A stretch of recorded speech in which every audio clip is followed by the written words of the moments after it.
اللہم صلی علی محمد وعلی آل محمد کما صلیت علی ابراہیم وعلی آل ابراہیم انک حمید مجید۔ اللہم بارک علی محمد وعلی آل محمد کما بارکت علی ابراہیم وعلی آل ابراہیم انک حمید مجید۔ اعوذ باللہ من الشیطان الرجیم، بسم اللہ الرحمن الرحیم۔ وَإِذْ غَدَوْتَ مِنْ أَهْلِكَ تُبَوِّئُ الْمُؤْمِنِينَ مَقَاعِدَ لِلْقِتَالِ وَاللَّهُ سَمِيعٌ عَلِيمٌ إِذْ هَمَّت طَّائِفَتَانِ مِنْكُمْ أَن تَفْشَلَا وَاللَّهُ وَلِيُّهُمَا وَعَلَى اللَّهِ فَلْيَتَوَكَّلِ الْمُؤْمِنُونَ وَلَقَدْ نَصَرَكُمُ اللَّهُ بِبَدْرٍ وَأَنْتُمْ أَذِلَّةٌ فاتقوا الله لعلكم تشكرون إذ تقول للمؤمنين ألن يكفيكم أن يمدكم ربكم بثلاثة آلاف من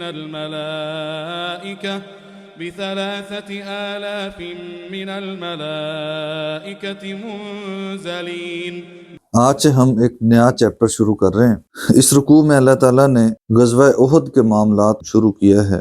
غزوہ بدر میں کفار کو بدترین شکست ہونے کے بعد بدلہ لینے کے لیے وہ ایک بڑا لشکر اور بڑی تیاری کر کے دوبارہ مدینہ پر حملہ آور ہوئے، اور جب نبی کریم صلی اللہ علیہ وسلم نے دفاع کے لیے صحابہ سے مشورہ کیا تو اکابر صحابہ نے مدینہ کے اندر رہ کے دفاع کا مشورہ دیا، لیکن نوجوان صحابہ کرام خصوصاً وہ جو بدر میں شامل نہیں ہو پائے تھے، شہادت کے جذبے سے سرشار تھے، انہوں نے میدان جہاد میں باہر نکل کر میدان میں مقابلہ کرنے کا مشورہ دیا۔ نہ صرف مشورہ دیا بلکہ اصرار کیا، تو ان کے اصرار پر رسول اللہ صلی اللہ علیہ وسلم میدان جہاد میں نکلے، مدینہ سے 4 میل دور میدان احد میں جا کے پڑاؤ کیا۔ 1000 کا لشکر لے کر نکلے، اور جب راستے میں عبداللہ بن ابی اپنے 300 ساتھیوں کو لے کر واپس مڑ گیا، اور جب وہ واپس مڑا تو 2 گروہ بنو حارثہ اور بنو سلمہ مسلمانوں میں سے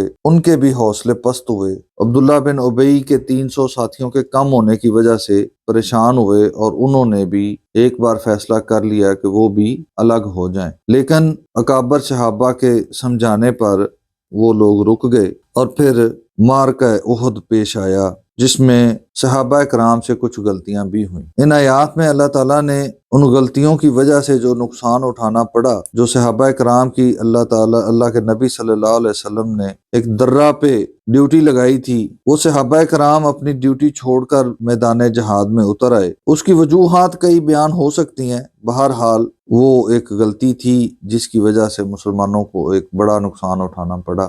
اللہ تعالیٰ نے ان سارے معاملات کی طرف اشارہ کیا ہے اور مسلمانوں کو ان حوالوں سے تلقین کی ہے، نصیحتیں کی ہیں۔ وَإِذْ غَدَوْتَ، اور جب، یہ والا اسلوب ہمیشہ کسی بات کو یاد کرانے، کسی واقعے کو یاد کرانے کی طرف اشارہ کرتا ہے۔ تو یہاں پہ اللہ تعالیٰ نبی کریم صلی اللہ علیہ وسلم کو مخاطب کر کے فرما رہے ہیں کہ اے میرے پیغمبر صلی اللہ علیہ وسلم، اس وقت کو یاد کرو جب غدوت من اہلک، جب آپ صبح گھر سے نکلے، تو آپ بٹھا رہے تھے، ایڈجسٹ کر رہے تھے، ڈیوٹیاں لگا رہے تھے، المؤمنین، مومنوں کی، مقاعد للقتال، جہاد کے مورچوں میں ڈیوٹیاں لگا رہے تھے آپ صلی اللہ علیہ وسلم کہ تم وہاں پہ رکو گے، تم نے اس اینگل پہ کھڑے ہونا ہے، تم نے اس صف میں کھڑے ہونا ہے۔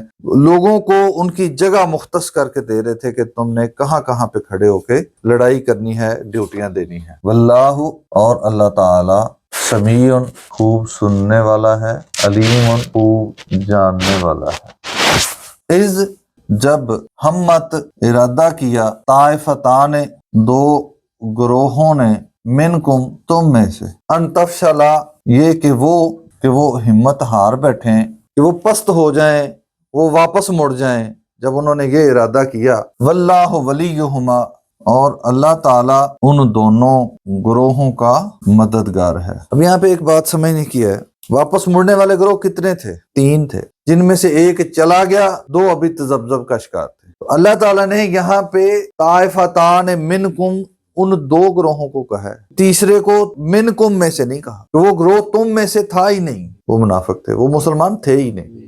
حالانکہ شامل ساتھ ہو کے آئے تھے، تو وہ گروہ جو تھا اس کو اللہ نے تم میں سے نہیں کہا۔ تم میں سے کون تھے؟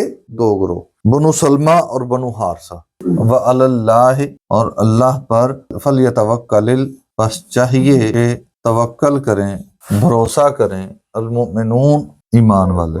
وَلَقَدْ نَصَرَكُمُ اللَّهُ، اور تحقیق نَصَرَكُمُ اللَّهُ، اللہ نے تمہاری مدد کی تھی، بِبَدْرٍ، میدان بدر میں، وَأَنْتُمْ أَذِلَّةٌ، اس حال میں کہ تم کمزور تھے، فَاتَّقُوا اللَّهَ، بس تم اللہ سے ڈرو، لَعَلَّكُمْ تَشْكُرُونَ، تاکہ تم شکر گزار رہو۔ اِذْ تَقُولُ لِلْمُؤْمِنِينَ، جب آپ مومنوں کو فرما رہے تھے، لَن يَكْفِيَكُمْ، کیا تمہارے لیے کافی نہیں، أَن يُمِدَّكُمْ، یہ کہ تمہاری مدد کرے، ربکم، تمہارا پروردگار، بثلاثۃ آلاف، 3000 سے، من الملائکۃ، فرشتوں میں سے، منزلین، جو آسمان سے نازل ہونے والے ہیں۔ فرشتہ ایک کافی نہیں ہے؟ فرشتہ نہ بھی آئے تو اللہ کا حکم کافی نہیں ہے؟ 3000 فرشتے کیوں کہا؟ سامنے والی تعداد 3000 تھی، اب 700 یہ رہ گئے تھے، باقی 1000 میں سے 300 لے کے چلا گیا عبداللہ بن ابی، باقی 700 باقی تھے، 3000 فرشتے، تو ٹوٹل کتنی تعداد ہو گئی؟ 3700۔ تو مومنوں کی جذبے بڑھ گئے، حوصلہ پیدا ہو گیا کہ اب ہماری تعداد مقابلت سے، تو یہ صرف نفسیاتی حوصلہ دینے کے لیے 3000 کی تعداد کا ذکر ہے، نہ فرشتہ تو ایک ہی کافی ہے اللہ کے لیے۔ تو اللہ تو فرشتوں کا بھی محتاج نہیں ہے۔ اللہ تعالیٰ نے غزوہ خندق میں مومنوں کی کیسے مدد کی تھی؟ ہوا سے۔ اللہ کی تو لشکر ہی بہت ہیں، ہر چیز اللہ کے کنٹرول میں ہے، وہ جس کو چاہے جہاں چاہے استعمال کر لے۔ اللہ تعالیٰ سمجھنے اور عمل کرنے کی توفیق عطا فرمائے۔